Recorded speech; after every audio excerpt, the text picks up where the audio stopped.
Au nom du Père et du Fils et du Saint-Esprit, ainsi soit-il. J'entendais hier une discussion entre un athée et un athée, quelqu'un de rationnel, rationaliste, hein, ceux qui sont rationnels.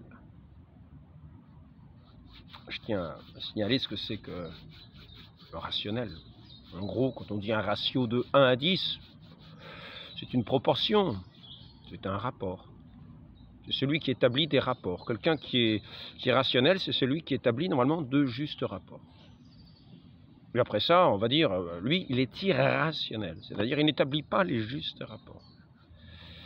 Donc il s'agit déjà de rétablir les termes justes pour pouvoir être vraiment rationnel. Si vous n'avez pas à la base des termes justes, vous n'allez pas pouvoir établir des justes rapports, que ce soit dans le domaine des mesures, dans le domaine des idées, dans le domaine de la vérité, puisque c'est ce que tout le monde prétend chercher, la vérité.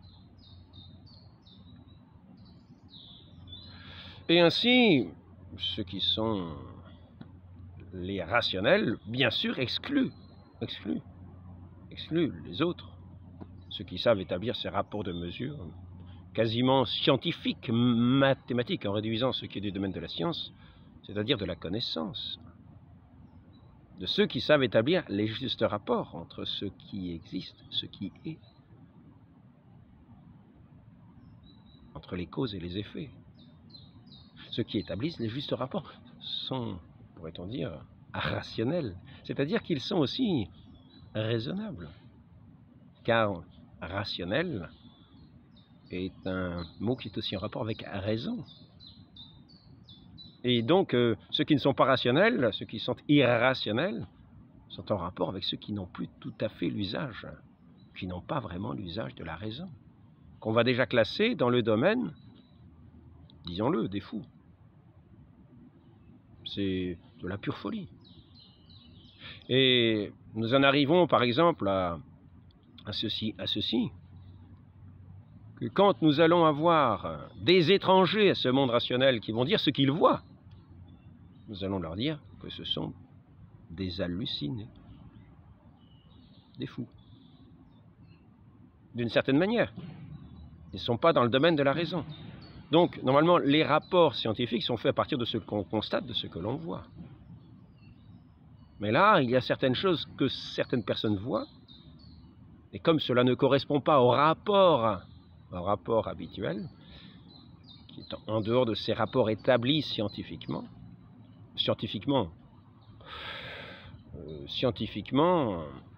dans la définition qu'on veut donner à ce mot, eh bien, ils seront classés comme des gens, effectivement, qui entrent dans cette impossibilité, car le côté rationnel est un côté intransigeant. Si on ne rentre pas dans le cadre du rationaliste, eh bien, c'est que on parle de choses qui n'existent pas, qui ne peuvent pas entrer dans les rapports que nous établissons, nous, gens rationnels. C'est ce qu'ils diront. Donc ce sont des gens qui parlent de choses irrationnelles. Donc ils sont à classer parmi les gens qu'on ne peut pas vraiment... Alors c'est ici qu'on va parler d'hallucination, c'est ici qu'on va parler peut-être de fanatisme, qu'on va parler de croyance, Mais en fait, de savoir que du point de vue de ceux qui sont en rapport, dans un rapport véritable, dans un juste rapport avec leur Dieu, ceux qui sont dans ce juste rapport avec leur Dieu connaîtront, parce que c'est un rapport de connaissance. Et là, de connaissance, pourrait-on dire, qui touche le domaine de l'absolu. Nous ne sommes plus là dans les rapports relatifs. Tous les rapports sont relatifs. Il faut savoir relatifs de quelle manière. Lorsque la créature se met devant celui qui est au-delà de toute création, qui n'est pas une créature, qui est devant lui l'infini, qui est cet être, cet infini. C'est le propre de Dieu d'être infini, d'être éternel, d'être tout-puissant. Le juste rapport va se faire devant ce Dieu tout-puissant, infini, et le juste rapport de l'obéissance, de la connaissance, tel que ce Dieu se donne à connaître, tel que ce Dieu se donne à se manifester dans des actions, dans des œuvres que nous pourrons constater et qui ne seront pas des hallucinations. C'est ainsi que saint Thomas, qui voit, il croit. Parce qu'il faut entrer dans ce rapport-là, dans ce rapport avec celui qui est le tout autre, dans un rapport de foi. C'est-à-dire nous voyons effectivement, nous constatons effectivement ce que nous voyons, que ce soit la création, que ce soit la création dans ce qu'elle est, dans sa beauté, dans sa majesté, dans tout ce qu'elle est. Cette œuvre que nous pouvons admirer.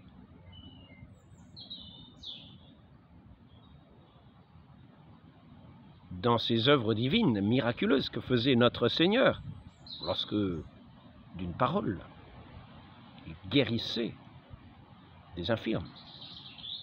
Et nous avons pu constater cela tout au long de l'histoire. C'est quelque chose que ces gens-là ont constaté, que ces rationalistes disent qui sont établis sur des rapports de la création entre la création, qui clôt leur connaissance dans ces rapports des éléments les uns avec les autres de la création pour faire ces mesures, mais pour limiter ces mesures à ce monde sensible,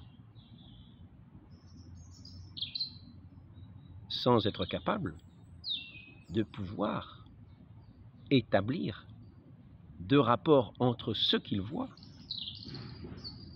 et celui que l'on va connaître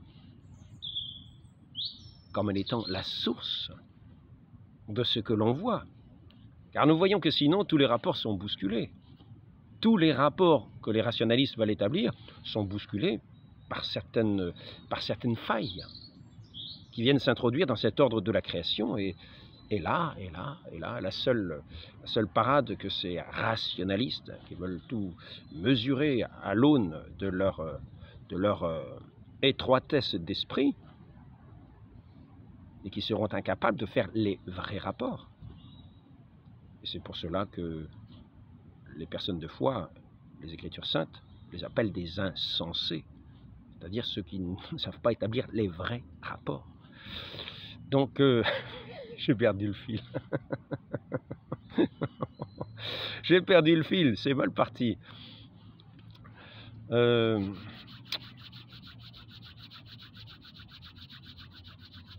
Nous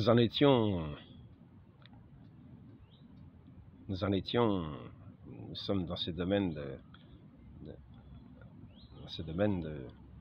des ratios, hein. Dans ce domaine de savoir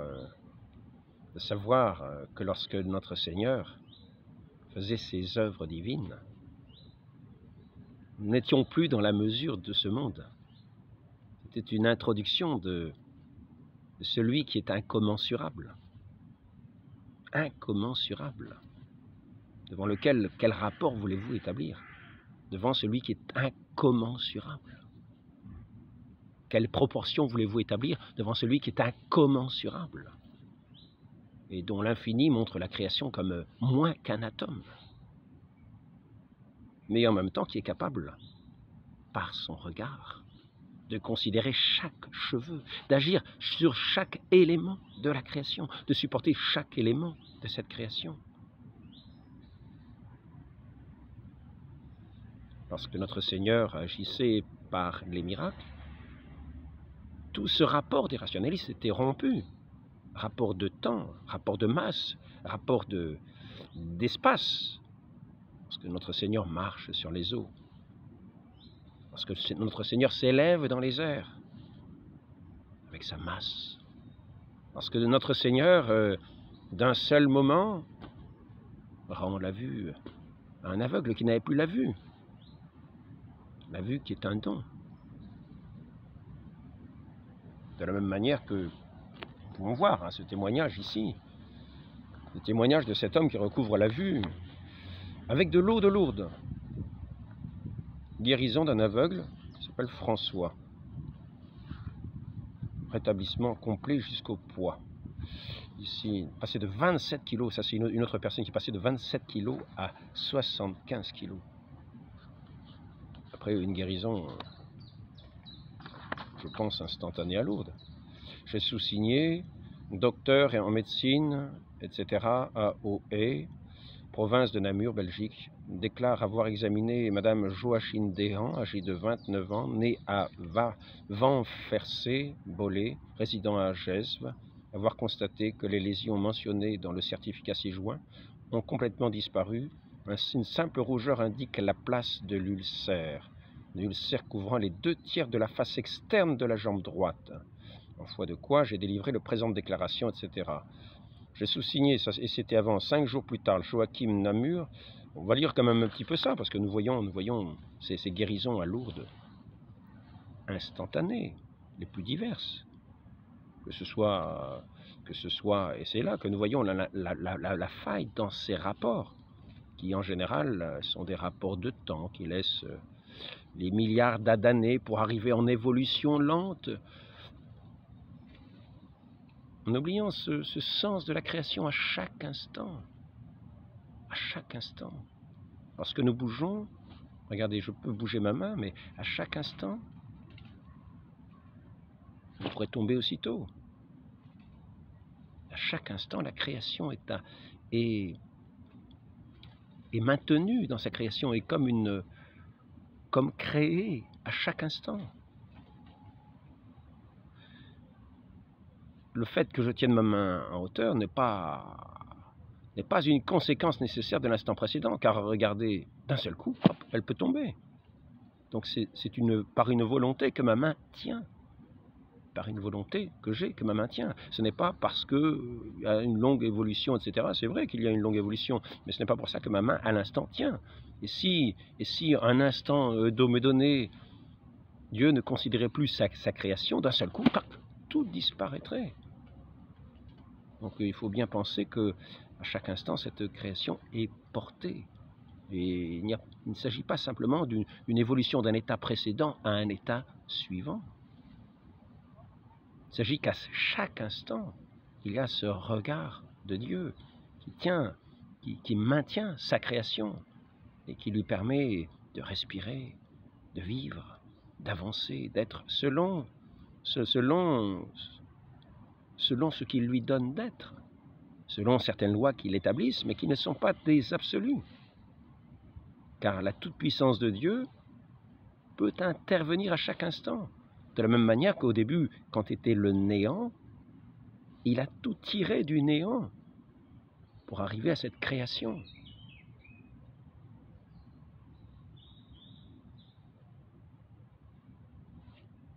Par son Verbe éternel, sans qui rien n'a été fait, nous est-il dit. Ainsi, dans ce rapport que nous voulons établir, il nous faut considérer qu'il y a des failles dans ce que les rationalistes appellent leur monde rationnel, dans lequel ils ont établi toutes leurs proportions, toutes leurs mesures, ils ont établi ça, ils ont voulu enfermer toute la création dans leur mode rationaliste. Mais de temps en temps, dans ce mode rationaliste, voici qu'il y a une faille.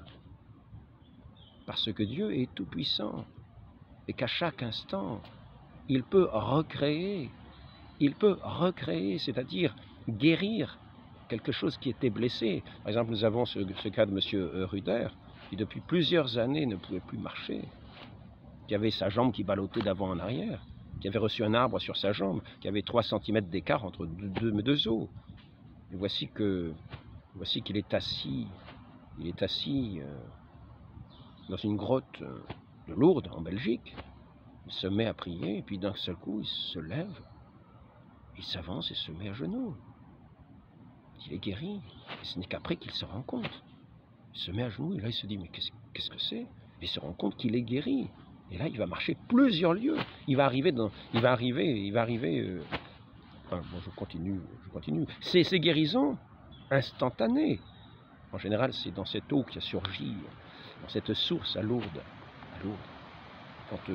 À la suite des apparitions, c'est là qu'il faut établir les rapports.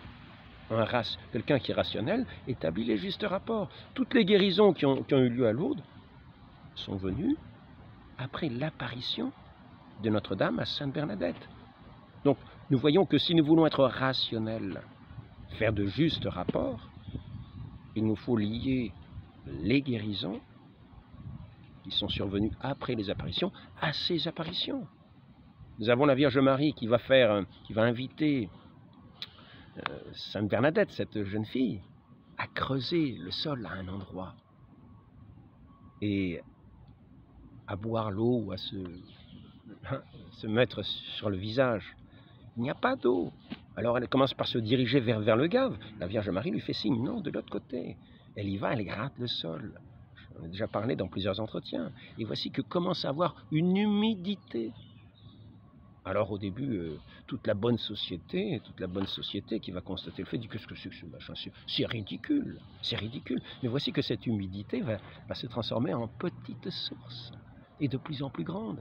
Et qu'à cette source va venir le monde entier. Mais il faut établir les justes rapports quand on est rationnel. Quand on est rationnel, on verra que Notre-Dame qui a dit « Venez à cette source.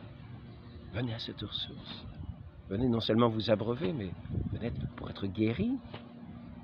Venez à cette source. » Eh bien, quantité de gens sont venus et se sont baignés à cette source, car cette source n'est pas restée qu'un petit jet qui humidifiait le sol, non. Déjà dès le début, il y en a qui ont été guéris en allant à cette eau. Je ne sais plus si c'est le jour même ou le lendemain, je ne sais plus si c'était une aveugle ou je ne sais pas quoi. Et puis mais toutes sortes de personnes. On va se dire, ah oui, c'est psychologique, mais des bébés même ont été guéris.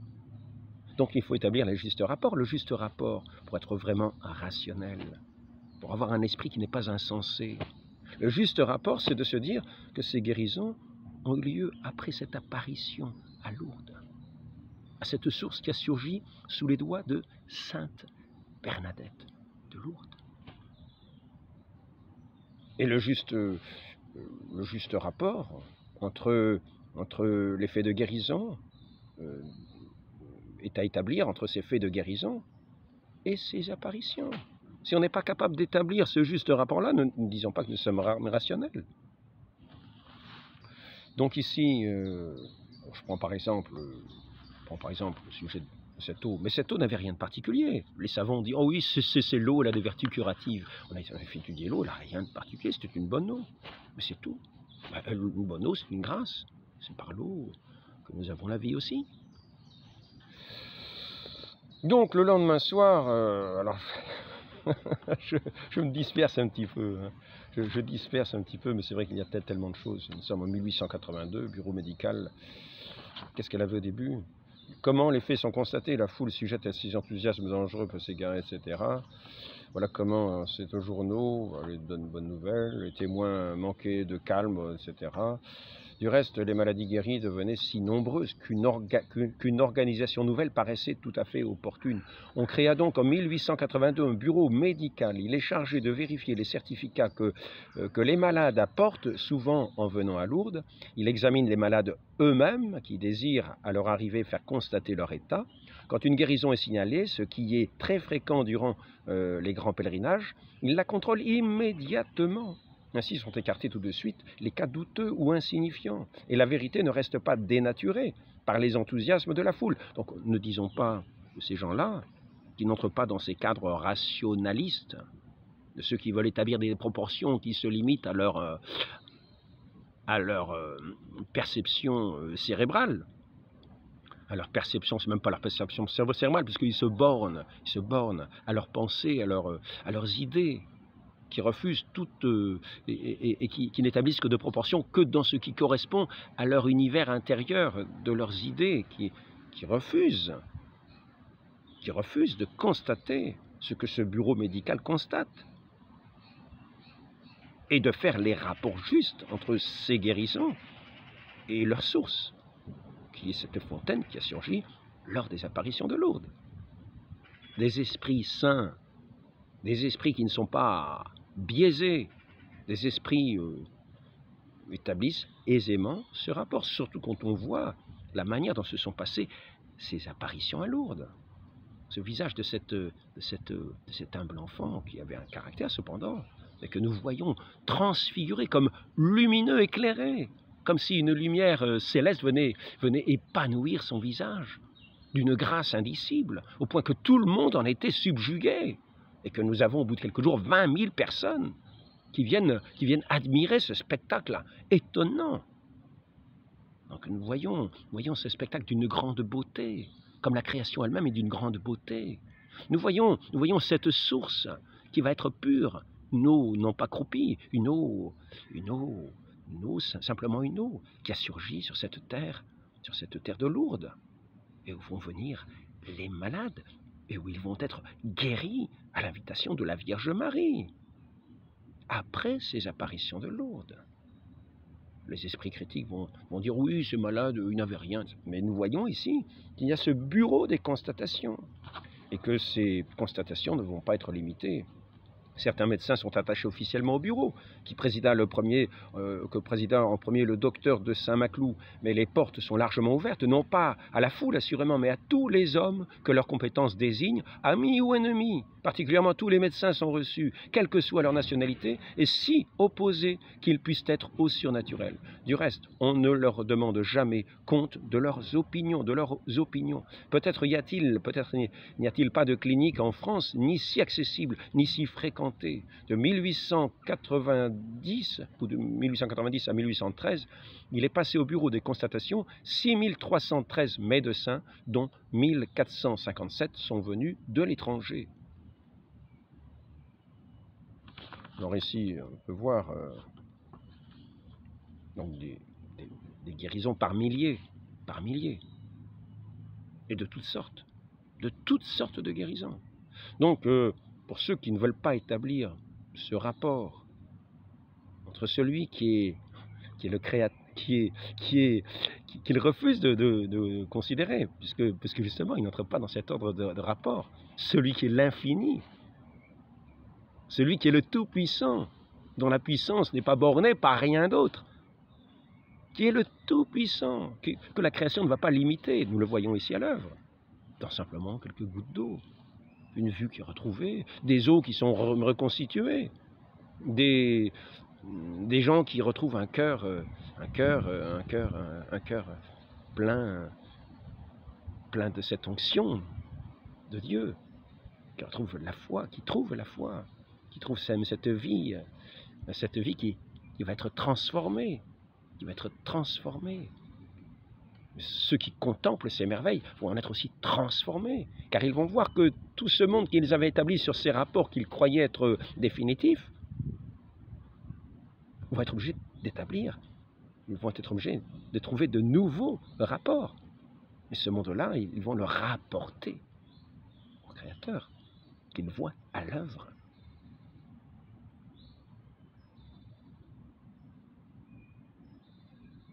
Par la médiation de celle qui est cette toute pure, l'Immaculée Conception telle qu'elle se révèle à Lourdes. Si nous voyons les autorités qui vont dire « oh oui, non, c'est malade », non, ce sont des histoires. Et puis au bout d'un moment, il y a tellement de malades de connaissances, rien qu'à Lourdes, de gens qui sont très connus, qu'on voit dans la rue, qui se promènent, sans avoir plus leur mot. Un aveugle qui marche, le docteur lui présente devant les yeux, devant l'œil, qui normalement était aveugle. Il le découvre,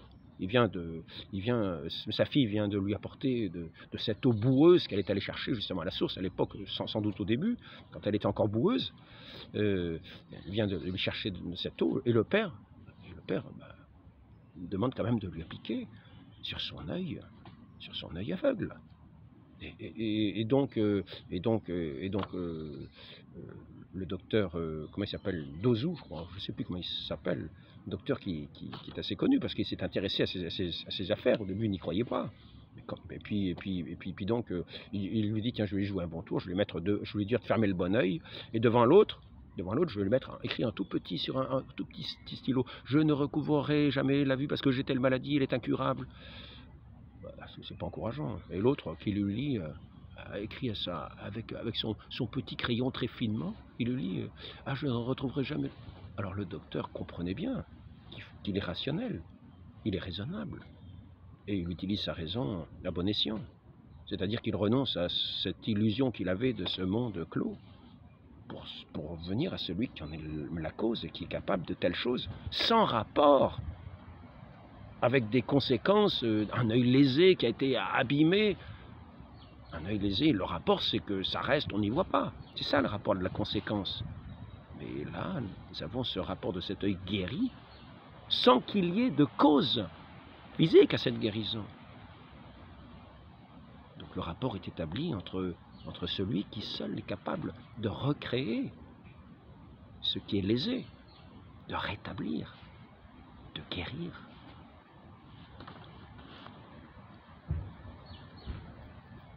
Donc le docteur Lozou, finalement, devient un homme tout à fait rationnel, c'est-à-dire raisonnable, c'est-à-dire sensé, et qui va établir sa vie véritablement dans toute sa dimension humaine, à la fois de l'esprit, de l'intelligence, du cœur, de l'âme.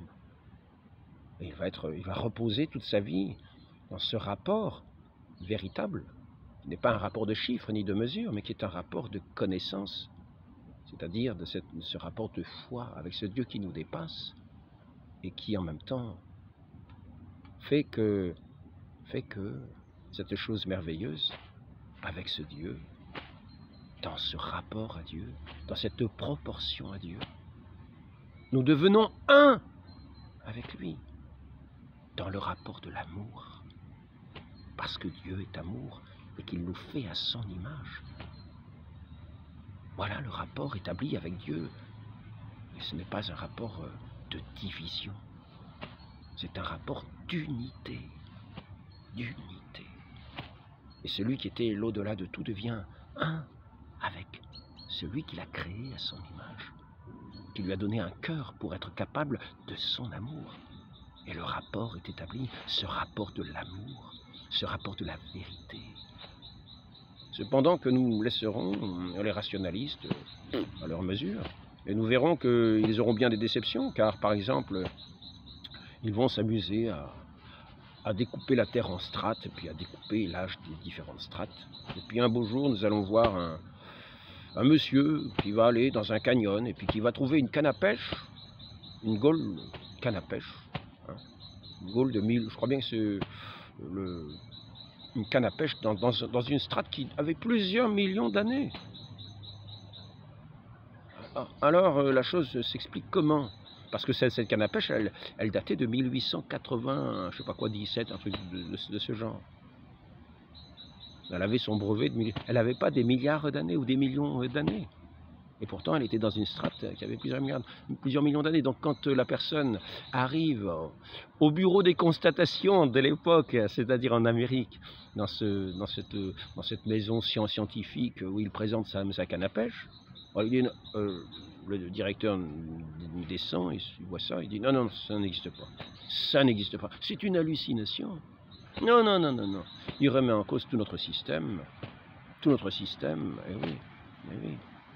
Parce que le rapport est assez étonnant entre le néant et la création. Il y a une proportion de l'infini, du rien à quelque chose, une proportion infinie que nous ne pouvons pas mesurer, Établir le rapport d'une juste proportion entre rien et la création. Le seul rapport que nous pouvons faire, c'est en passant par le Créateur. Et là, nous établissons le rapport entre ce rien et cette création par le Créateur. nous établissons ce lien. Non pas un lien qui se mesure, parce que, du point de vue de la création, notre Dieu n'est rien, il n'est pas la création. Du point de vue, comme sur l'échelle des calculs chiffrés, on pourrait dire qu'il est zéro par rapport aux créatures. Il n'est pas une créature. Par rapport aux créatures, il est zéro, mais il est cependant l'origine. Il est cependant celui duquel toute la création prend son existence, son être. Donc, je voudrais simplement faire une réflexion sur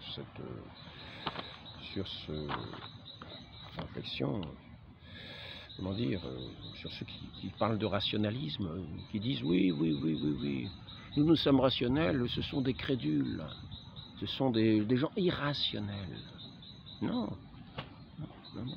Ceux qui constatent ces faits-là et qui établissent des rapports qui sont raisonnablement à établir, sont des gens raisonnables. Ce sont des gens raisonnables. Et après ça, il y a cette démarche de foi qui fait que pour arriver à celui qui est l'inconnaissable, nous ne pouvons pas y arriver par des rapports simplement de mesures terrestres. Non.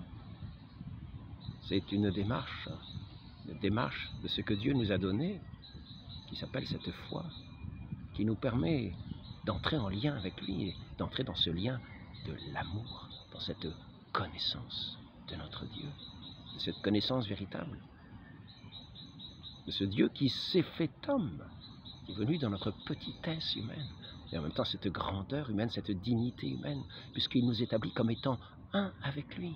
Il s'est fait un avec les hommes, afin que nous puissions nous faire un avec lui, dans son esprit créateur, dans son esprit d'amour, dans son esprit vivificateur, dans son esprit tout-puissant, sanctificateur.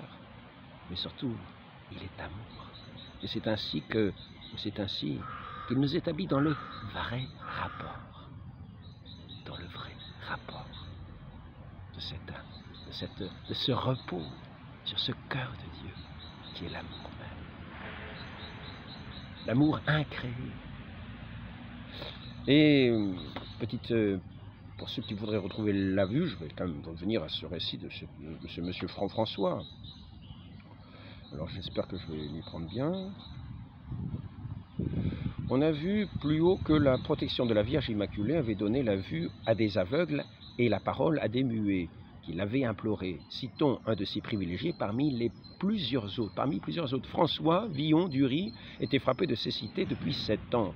Je sous-signais le docteur en médecine, etc. Écrivait un occultiste de Lyon, le docteur Dor, déclare que Villon d'Ury, François, soldat réformé de l'Alleria, canton de Nantua, dans l'Ain, est affecté d'un décollement des 2 rétines, bien que la rétine se soit rappliquée dans l'œil gauche. Cet œil ne distingue pas le jour et de la nuit. Avec l'œil droit, M. Villon d'Ury compte à peine les doigts à 0,30 cm, à 30 cm de l'œil. Il ne peut donc faire aucun travail et doit être considéré comme complètement aveugle des 2 yeux, la maladie étant absolument incurable. Lyon, le 11 septembre 1884, docteur Dor. Villon d'Ury avait constaté cette infirmité dans le service. Aussi obtint-il une pension de 600 francs par an.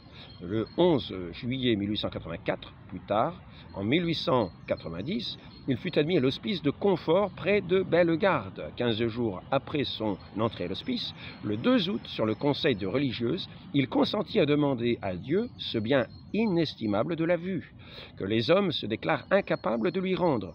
Mais il ne se croyait pas digne d'une si grande faveur. Sœur Marthe avait déposé sur la table un flacon d'eau de Lourdes. Il était seul et déjà dans son lit, il hésitait à recourir à l'intervention particulière du ciel. Lâche que tu es, se dit-il tout à coup, le diable ne sera pas toujours mon maître. Il enleva donc le bouchon et pria le bienheureux Chanel, son compatriote, de demander pour lui à la Sainte Vierge la grâce miraculeuse qu'il n'osait pas solliciter directement lui-même. Alors raconte-t-il, par 3 fois, faisant toucher l'index de la main droite à l'eau de Lourdes, je l'ai chaque fois passé rapidement sur les 2 yeux, À la troisième, j'ai ressenti une violente douleur, comme si l'on m'avait enfoncé un couteau dans les 2 yeux. Mais la sœur s'est trompée, c'est de l'ammoniaque qu'elle m'a donné.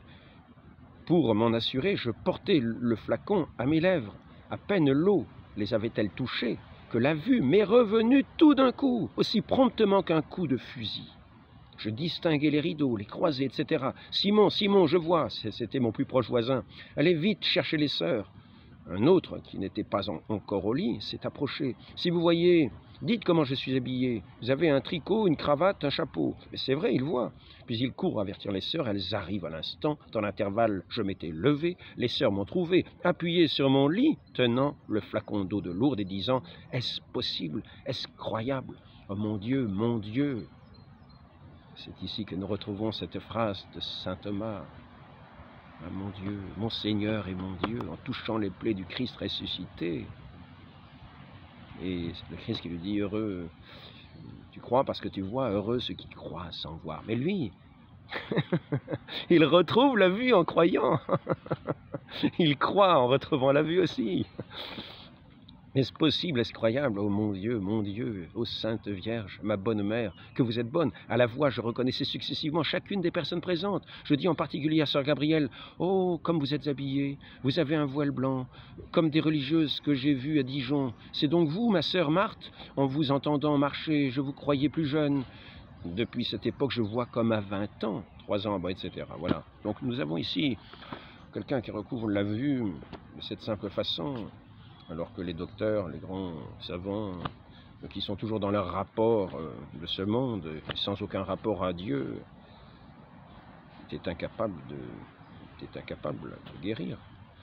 Bien voici que cette eau, que notre Dieu a agi, par cette eau qu'il a créée, cette créature de l'eau, cette humble créature de l'eau.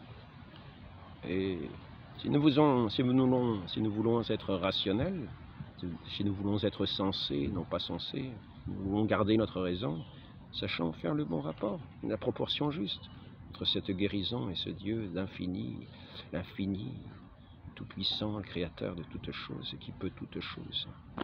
Ne mettons pas des dates et des limites. Ceux qui écrivent les rapports aujourd'hui en faisant des longs calculs pour dire oui, la création, elle a 500 milliards d'années, etc. Il faudrait bien de penser que, de la même façon qu'on n'a pas retrouvé les évangiles originaux, on va dire, ah oui, vous savez, on n'a pas les originaux écrits directement de la main des apôtres, parce que les feuilles de papyrus se sont déchirées, donc on n'y croit pas, nous. Ben oui, mais était-il à la création pour dire quel âge à la création? Donc leurs chiffres, leurs rapports clos, dans leur cervelle close, bornés par leur aveuglement, parce qu'ils ne veulent pas voir. Ils ne veulent pas voir, ils ne veulent pas établir les justes rapports, et Dieu ne les forcera pas. Ils sont pleins d'eux-mêmes, pleins de leur justice, pleins de leur honnêteté, dans leur mesure. Ils vont mesurer au centimètre près. Mais ce n'est pas ça qui fait des hommes sensés. Nous arrivons à la construction d'un monde insensé, un monde sans dessus, pour ne pas avoir établi les bons rapports entre ce que la raison est capable d'établir, entre la créature et le Créateur. Demandons cette grâce à la très sainte Vierge Marie, qui était la servante du Seigneur et qui a su accueillir son Dieu, qui était la vie du monde et qui est la vie du monde, qui rend la vue aux aveugles, la l'ouïe aux sourds, la langue aux muets, qui sait faire marcher les boiteux, ressusciter les morts. Demandons cette grâce à tous ceux qui sont dans cette obscurité tapis dans le mensonge, insensés. Demandons pour eux la grâce de la raison véritable, d'être vraiment rationnels et non pas dans l'irrationnel de leurs calculs insensés. Ainsi soit-il. Au nom du Père et du Fils et du Saint-Esprit, ainsi soit-il.